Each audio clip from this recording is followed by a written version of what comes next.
offense flowed through Drew, Timmy. Mm-hmm. So that kind of, I guess, limited what we saw Chet, how explosive and how dynamic Chet could be offensively. So yeah, that's a good point. I think we need to speak again to Chet's maturity. So Chet came into the season as the golden boy of college basketball, right? That this is the unicorn. This guy's gonna go 1, 2, or 3. And then what happens when they play Texas at home? He not defers because I don't think he was ready for the competition. But Drew Timmy goes off for how many did he have on you guys? Sorry, I had it was It's like like a million 37 or points. something like that. Like It was 30. like, Yeah, it so, was. I and thought then it was like, yeah. as the season went on, he got more and more confident. But he bought into the system. He knew that that was Drew Timmy's team, and he didn't have the ego to be a black hole with the basketball, which he easily could have done, and no one would have blamed him because he was by far the most talented, gifted kid on the court. Just about every time he was on a court. So I think that kind of maturity and selflessness is going to translate really well into the next level. You know what I mean? He's not going to come on with the ego of hey, I'm your team's hope for a championship. I'm the man, Shea. You know what I mean? Yeah. So Yeah. I think he'll understand he needs to earn the respect of the vets on the team. And I think he's going to mesh super well in Oklahoma City. Yeah, me too. With the guy named Shea Gilgeous-Alexander who signed his max last August. Got you guys. I think so. I think so too. I think the Giddy is just a great guy for him to play with because of his size and the way he moves the ball. Yeah, and 100%. And yeah, like I said, the expectations are in the basement. Like so that is so huge in terms of allowing him to develop. Yeah, absolutely. All right, talk Nembhard. Steele? Man, I don't know. Andrew must have really impressed me. I didn't know. I thought maybe second round. I didn't think 31st, which is, first round extended for the most part. I think it's interesting because I think if I were yesterday, if you were to ask me to compare him to an NBA player, it would have been Halliburton.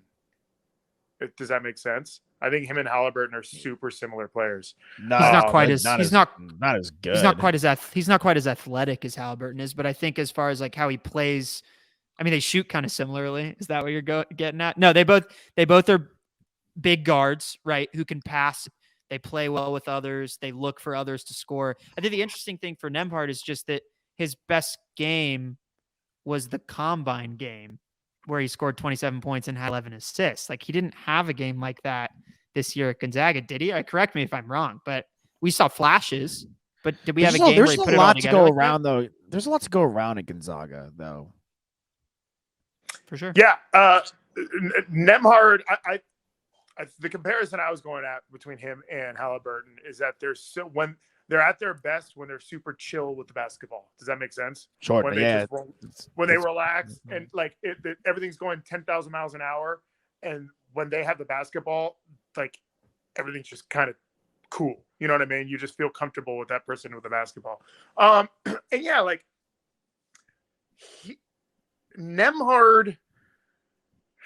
It's interesting. So when the Zags were at their best, he probably wouldn't have more than 14 points. The biggest. You were breaking up? Did you say his biggest game was Memphis? No, I was saying his biggest game was the combine game where he scored 27 points and had 11 assists. Yeah. Yeah, I mean his stocks has gone the opposite of the stock market in the last month or so. So he was definitely impressing teams, which is excellent to see.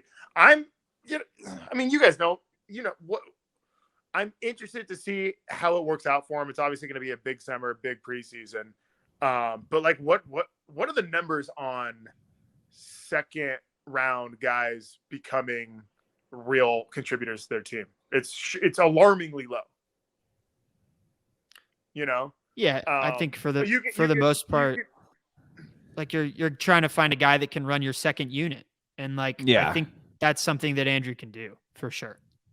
Because Because like you said, when he has the basketball in his hands, you watching him, you feel comfortable. If you're a coach, you feel comfortable. Everything slows down in a good way. So I think if that's what you get out of the first pick of the second round is a guy that is your backup point guard for years to come, and you trust him with the rest of the guys on that second unit, it's a good pick. It's a good pick.